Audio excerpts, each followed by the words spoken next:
Iran has created proxies of a level that's never been created in the history of the world, at least not in the last couple of 100 years, where they create Hamas, the Houthis, the Islamic Jihad, the Kataib Hezbollah in Iraq, and of course Hezbollah in Lebanon. Now, this ring of proxies is being created to protect Iran from retaliation from the United States. When you say the word proxies, it may be a naive question, but do you see or do you think that Israel is functioning as a proxy of the US? Israel is It's a small country, and this needs to be told because there is no country like Israel in the world. It is a country the size of Manipur, the Indian state of Manipur, just about 20,000 kilometers. Yeah. It's a nuclear-armed state. It's got nuclear weapons. It's got one of the most powerful air forces in the world. The Middle East is on the boil. I've honestly lost count of the number of times I've heard this term and this phrase in my career in journalism. The latest instance is Israel opening a new front of war in the war that's been fighting since the October 7, 2023 Hamas attacks that took place on Israel. It's launched attacks into Iran. It struck what it says are some nuclear establishments in Iran. It's taken out the chief of the IRGC, the Iranian Revolutionary Guard Corps, and it's basically a new war that's happening in the Middle East. But to understand what's really going on, it's very important for us to understand Middle East. And to understand Middle East, you need to understand the countries involved. And to understand the countries involved, you need to understand the alliances involved. And if I say it's a highly complex subject, it would be an understatement. And that's why I have Sandeep Unnithan to break it down for us. Hey, Sandeep. Hey, Dev. Hi. Good to be back. Yeah. Sandeep, Middle East.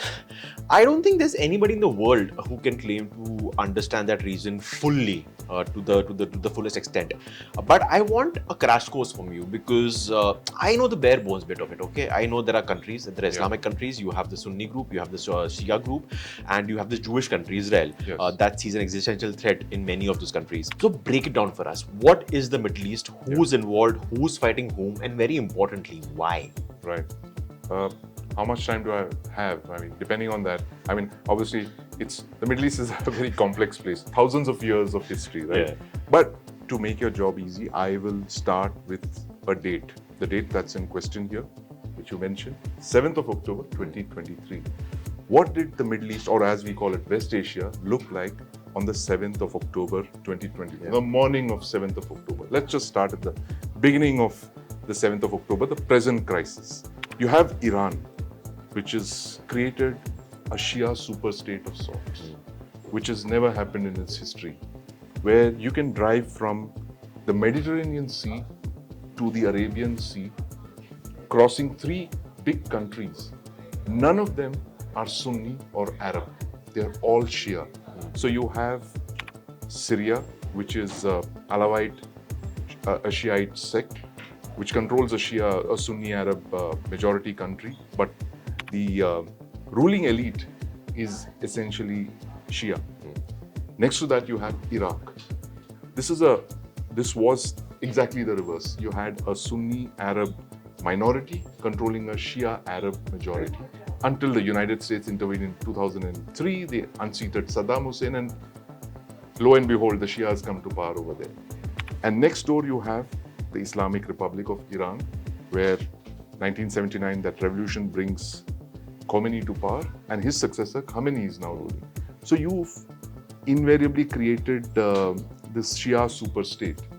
And just below that, you have a very large group of very worried Sunni Arab countries, the biggest of whom are Saudi Arabia. Of course, you have the UAE, you have Qatar, you have Bahrain, all of the GCC countries as they're called, and Yemen in the south. Now, what we don't realize is that over the last couple of years, Iran has built up this network of proxies. Now, what are proxies essentially? They are what we understand it as non-state actors. In the context of Pakistan, you have state-sponsored non-state actors like the Lashkar and the Jaish-e-Mohammed.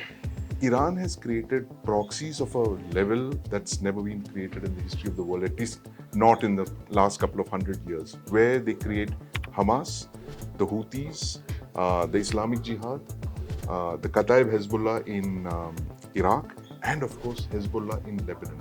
Now, this ring of proxies is being created to protect Iran from retaliation from the United States and Israel. Now, Israel is a superpower right there at the edge of West Asia on the shores of the Mediterranean, right? So this is the state of play. And Israel has a problem. It's got Iran, of course, which threatens to wipe out Israel. Periodically, their leaders give calls to wipe out Israel. And Israel, within Israel, the territory of Israel, you have the Gaza Strip and you have the West Bank. Yes. These are two Palestinian majority areas. Now, on the morning of the 7th, something happens over there which has such profound impact for this region that it's going to be felt for the next half century at least, which is Hamas fighters, they surge out, these terrorists surge out and start massacring Israeli civilians. And they do it in a way that, with extreme brutality. Almost 2 years ago, the largest loss of Israeli and Jewish lives on a single day since 1945, since the Holocaust, almost 80 years ago. And the state of Israel retaliates. And when Israel retaliates, Iran somehow gets into the battle. And this is a bizarre contest, right? Iran is almost 1,000 kilometers away from Israel. They don't have a boundary, they don't have a border. They're separated by Iraq. Iran activates its proxies, which is Hamas, Hezbollah, the Houthis, all of them, and they start attacking Israel with rockets and missiles and all of that. Israel starts to fight that war. It fights a war of attrition for nearly 2 years, until the time that today, when they've launched Operation Rising Lion, where they've completely destroyed Iran's nuclear networks and destroyed a number of their nuclear enrichment facilities. So that is where we've actually come in 2 years.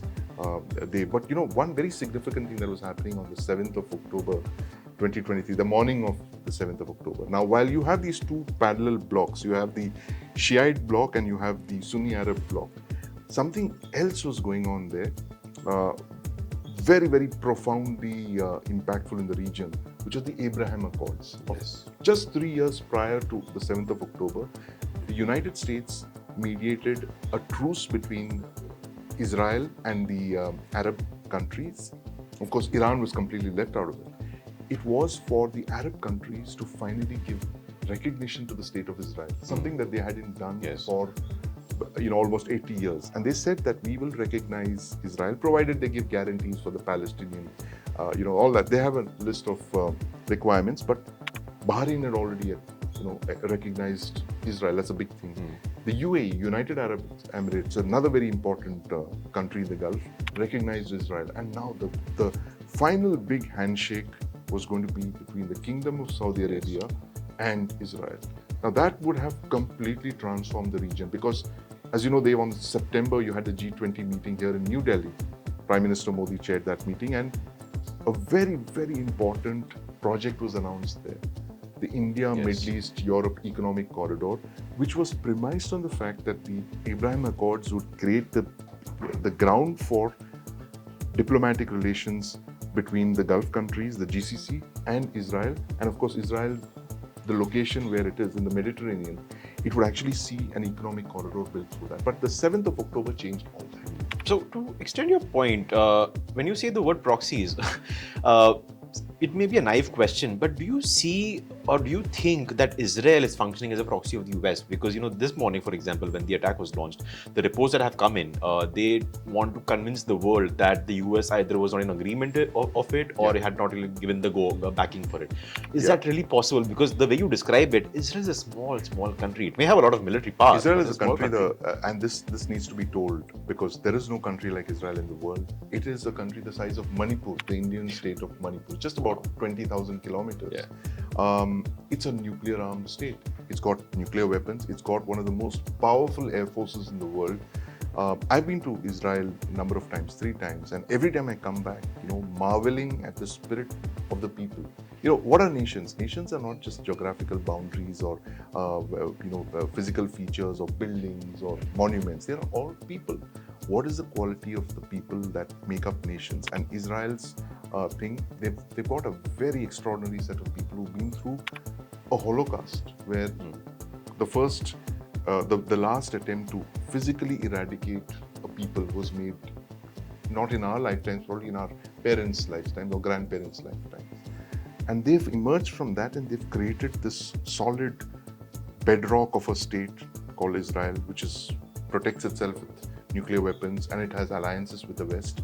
Of course, you use the word proxies. Now, this is used by a lot of people who say that Israel is the unsinkable American aircraft carrier in West Asia. But look at the state of play here, Dave. That you have. I can't remember the last time an Israeli government refused to listen to the United States. Yes. And you have Benjamin Netanyahu here in power in Israel, who refuses to listen to Trump. There have been numerous talks of a ceasefire and to halt the violence in the Gaza Strip, but Bibi is still at it. He's still doing what he wants to do, and Israel is fighting a war of attrition. And this is a very important thing. Now, everybody thought that in the 21st century, wars of attrition are a thing of the past. Nobody's going to fight wars of attrition. But here you have the Russian Federation fighting a war of attrition with Ukraine.